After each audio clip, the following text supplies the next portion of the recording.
सूरज भैया, जल्दी चलो, आपकी दादी गिर गई हैं और उन्हें चोट भी लग गई है। दादी दादी क्या हुआ आपको? आप कैसे गिर गई दादी?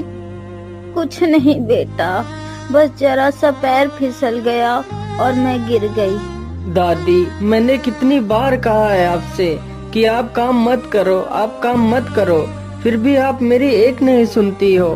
चलो दादी, घर चलो।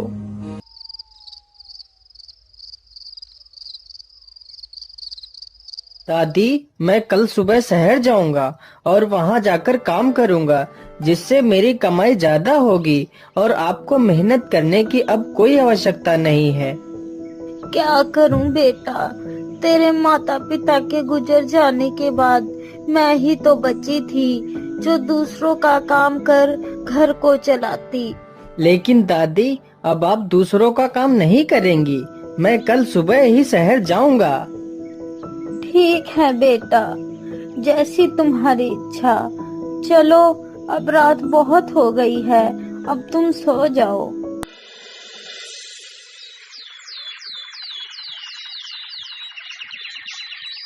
अच्छा दादी, मैं चलता हूँ, तुम अपना ख्याल रखना, मैं जल्दी ही वापस आ जाऊंगा। ठीक है बेटा, तुम रास्ते में खाना खा लेना।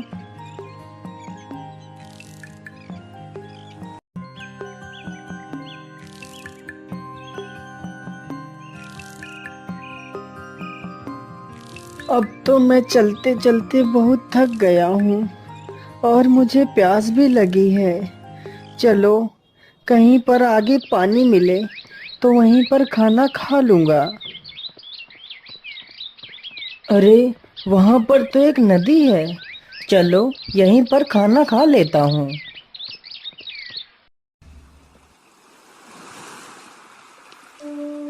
अरे बेटा, 3 दिनों से बहुत ही भूखा हूँ, कुछ भी नहीं खाया है, क्या मुझे भी कुछ खाना दे सकते हो? हाँ बाबा, क्यों नहीं, आप जाइए और पेड़ से एक पत्ता तोड़कर ले आइए, आप भी खाना खा लीजिए। नहीं बेटा, मैं बाल ब्रह्मचारी हूँ, मैं किसी भी जीव को कष्ट नहीं देता, इसलिए मैं पत्ता नहीं तोड़ सकता। बेटा तुम ही चले जाओ और पत्ता तोड़कर ले आओ। ठीक है बाबा, आप यहीं बैठिए, मैं अभी पत्ता लेकर आता हूँ। सूरज जैसे ही पत्ता तोड़ने के लिए चला जाता है, तभी साधु के वेश में आया हुआ वह ठग उसका सारा सामान लेकर भाग जाता है। अरे ये बाबा जी कहाँ गए और मेरा सामान भी गायब है, तो क्या वह साधु के वेश में कोई चोर था? अरे चलो कोई बात नहीं, मुझे लगता है आज मुझे भूखे पेट ही चलना पड़ेगा।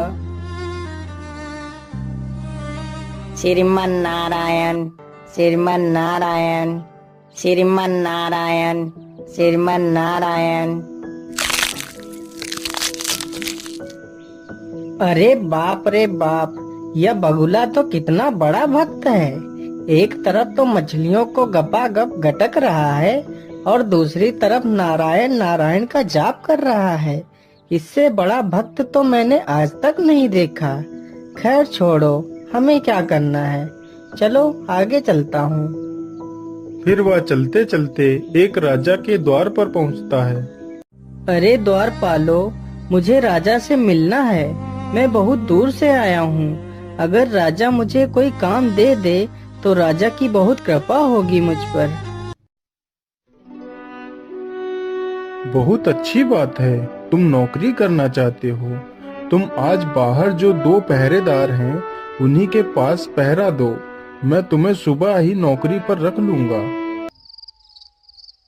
अरे सुन मुसाफिर, तू यहाँ नौकरी के लिए आया है, लेकिन तुझे नहीं पता यह राजा बहुत ही दुष्ट है, तुझे जेल में बंद कर देगा और तुझे बंदी बना लेगा। अगर अपनी जान की सलामती चाहता है तो यहाँ से भाग जा। अरे नहीं नहीं भैया, आप कैसी बातें कर रहे हैं, राजा ने मुझे कहा है कि वह कल मुझे नौकरी पर रख लेगा, तो भला मैं यहाँ से कैसे जा सकता हूँ? राजा तो कभी भी झूठ नहीं बोलता, मुझे पूरा विश्वास है वह मुझे नौकरी जरूर देगा। मैं कल सुबह तक प्रतीक्षा करूंगा। मुझे लगता है यह मुसाफिर ऐसे नहीं मानेगा। चलो इसे मार कर कुएं में फेंक देते हैं।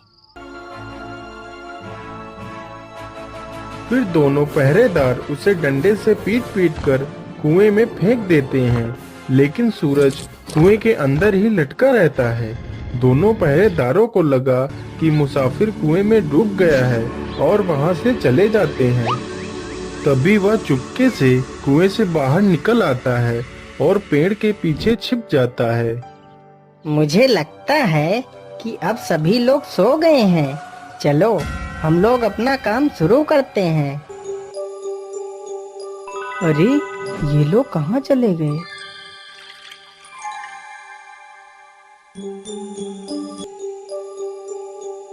महारानी जी, आज मैं आपसे कुछ पूछना चाहता हूँ। पूछिए स्वामी, आप क्या पूछना चाहते हैं? महारानी जी, मुझे ये बताइए कि पतिव्रता स्त्री कौन होती है? पतिव्रता स्त्री वो होती है जो किसी गैर पुरुष को देखती तक नहीं। अरे जल्दी करो बल्लू, नहीं तो किसी ने हमें देख लिया तो हमारी खैर नहीं। चलो जल्दी से इस खजाने को झाड़ियों के पीछे छिपा देते हैं। सूरज पेड़ के पीछे छिपकर उन दोनों की यह सारी करामात देख रहा था। अभी तो काफी रात पड़ी है, चलो मैं यहीं पर छिपकर बैठ जाता हूँ, नहीं तो मुझे इन लोगों ने देख लिया तो मुझे मार ही डालेंगे। अरे ये क्या, ये महारानी जी इतना सज धज कर इतनी रात में कहाँ जा रही हैं? मुझे पता लगाना ही चाहिए।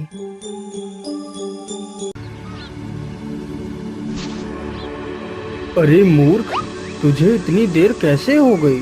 मैं इतनी ठंड में बैठे बैठे परेशान हो गया हूँ और तू अब आई है। बता मुझे, तुझे इतनी देर कहाँ हो गई? क्या बताऊं, आज महाराज बहुत ही देर में सोए थे, इसीलिए मुझे देर हो गई। अरे बदचलन, तू मुझसे छल कर रही है। रुक, आज मैं तुझे जान से ही मार दूंगा। फिर वह आदमी आग से जलती हुई लकड़ी उठाकर महारानी की पीठ पर मार देता है, जिसके कारण महारानी की पीठ जल जाती है और महारानी वहां से भाग जाती है।